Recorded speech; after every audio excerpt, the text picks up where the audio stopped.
ओम गणगणपते नमः। जय माँ लक्ष्मी। दोस्तों, कैसे हैं आप सभी लोग। आशा करती हूँ भगवान विष्णु का आशीर्वाद आप सभी पर बरस रहा होगा। आइए आज सुनते हैं वैशाख महात्म्य के 29वें दिन की कथा और साथ ही में कथा के अंत में सुनेंगे टिप ऑफ द डे। प्राचीन समय में कश्मीर देश में देवव्रत नाम का एक ब्राह्मण था। उसकी मालिनी नाम की एक पुत्री हुई। वह कन्या उसकी सत्यशील नाम वाले विद्वान ब्राह्मण को ब्याही गई। वह उसके साथ विवाह करके अपने साथ यवन देश में ले गया। वह मालिनी अत्यंत दुष्टा थी। वह रूप यौवन वाली कभी अपने पति को प्रिय नहीं हुई। वह निष्ठुर सदैव अपने पति से द्वेष रखती थी। अपने पति को वश में रखने के लिए उसने दूसरी स्त्रियों से वशीकरण का मंत्र पूछा। उन्होंने कहा, हमने तो अपने पति को वशीकरण औषधि से वश में कर लिया है। तू भी योगिनी के पास जा, वह तुमको दिव्य औषधि देंगी जिससे तेरा पति अवश्य वश में हो जाएगा। उसके कथानुसार वह योगिनी के मंदिर में गई, जहाँ पर कुटी में 100 स्तंभ बने हुए थे। इस प्रकार उस मालिनी ने वहां पहुंचकर मन को वश में कराने वाले मंत्रों के लिए प्रार्थना की। फिर उसने हीरा जड़ी हुई स्वर्ण की अंगूठी उस योगिनी को भेंट की।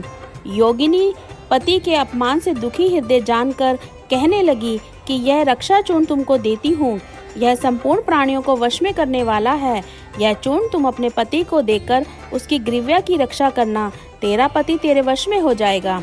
तेरे बुरे चरित्रों को देखकर भी तुझको कुछ ना कहेगा।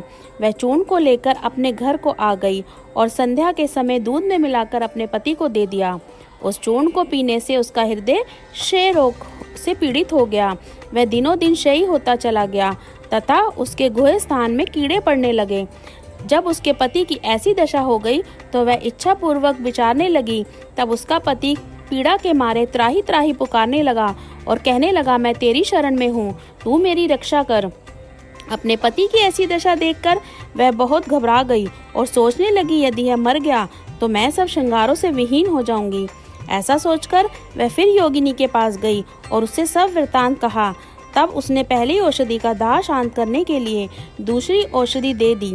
उसको पान करते ही उसका पति घर में रहता और उसके वशीभूत होकर घर के सारे काम करने के बहाने कई व्यभिचारी तथा कामी उसके घर आते, परंतु उसको अपनी स्त्री के आगे कुछ भी कहने की शक्ति ना थी। इसी पाप के कारण उसके सारे शरीर में कीड़े पड़ गए और उस मालिनी के कान, आँख और जिह्वा में छेद हो गए। उसके स्तन कट गए, उंगलियां गलने लगी, पैरों से वह चलने के काबिल ना रही। ऐसे कष्ट भोगकर कुछ दिन पश्चात दुखी होकर मर गई और नरक भोगने लगी।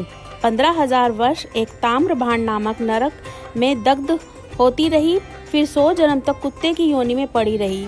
देव योग से जब कर्मफल पूरा हो गया तो वैशाख मास में संक्रांति में शुक्ल पक्ष की द्वादशी के दिन पद्म बंधु के पुत्र नदी में स्नान कर पवित्र हो गीले वस्त्रों से ही घर आए।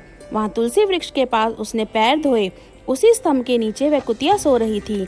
सूर्योदय से पहले वह कुतिया उस चरण धोए हुए जल में लेट गई, जिससे उसके पाप तत्काल नष्ट हो गए और पूर्व जन्म के सब पाप कर्मों की याद ताजा हो गई।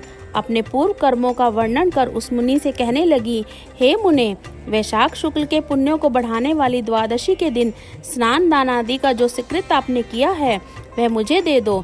इस सुकृत से मेरी मुक्ति हो जाएगी। मैं अत्यंत दीन हूँ, मेरी रक्षा करो।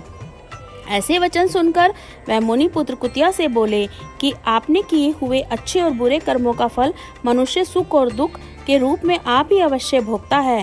ऐसे वचन सुनकर कुतिया दुखी होकर ऊंचा मुख करके जोर जोर से कहने लगी और उसके पिता पद्म बंधु से कहने लगी, मैं आपके द्वार पर पड़ी रहने वाली कुतिया हूँ, आपका झूठा टुकड़ा खाती हूँ, आप मेरी रक्षा करिए।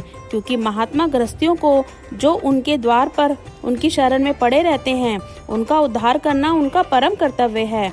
ऐसा भेद जानने वालों ने कहा है, चांडाल कुत्ता सदा गृहस्थियों की दया के पात्र हैं, अतः आप मुझे मूर्खा का उद्धार करिए। ऐसे कुतिया के वचन सुनकर पद्म बंधु घर के बाहर आ गए और पूछने लगे कि क्या बात है। तब उसके पुत्र ने सब कथा का वर्णन किया। पुत्र के वचन सुनकर वे विस्मय के साथ कहने लगे, मेरा पुत्र होकर तूने यह क्या किया। साधुओं को ऐसे वचन कहने उचित नहीं है। संपूर्ण प्राणी परोपकार के लिए ही है। चंद्रमा, सूर्य, पवन, पृथ्वी, अग्नि, जल, चंदन, वृक्ष और महात्मा सभी परोपकार में लगे रहते हैं। दधीचि ऋषि ने दैत्यों को अति बलवान जानकर अपनी हड्डियां निकालकर देवताओं को दे दी थी। जब भूखे शयन ने कबूतर को पकड़ लिया था तो राजा शिवी ने अपना मांस काटकर शयन को दे दिया था। जिमूत नामी राजा ने गरुड़ के लिए अपने प्राण दे दिए। इसीलिए विद्वान ब्राह्मण को तो सब पर दया करनी चाहिए। इस प्रकार वह ब्राह्मण कुतिया से कहने लगा कि मैं तेरे निमित्त प्रतिज्ञा करता हूँ कि तू मेरे द्वादशी के पुण्य के पापों से छूटकर विष्णु लोक को जा। श्रुति देव जी कहते हैं कि राजन वह कुतिया अपने शरीर को त्याग स्वर्ग में जाकर अनेक प्रकार के भोगों को भोगती हुई वैशाख शुक्ला द्वादशी के प्रभाव से स्वर्ग को गई। यहीं पर वैशाख महात्म्य का 19वां अध्याय समाप्त होता है। आइए जानते हैं टिप ऑफ द डे। देखिए, आपको कभी भी टूटे हुए कांच में अपना फेस नहीं देखना चाहिए। अगर आप टूटे हुए कांच में अपना फेस देखते हैं, अपना यानी चेहरा देखते हैं, उससे आपकी उम्र जो है वो कम होती है। वैसे भी टूटे हुए कांच को घर में रखना अशुभ माना जाता है। अगर इस तरह का कोई कांच है या कांच का कोई बर्तन है तो आपको तुरंत उसको फेंक देना चाहिए। बोलिए ओम नमो भगवते वासुदेवाय नमः।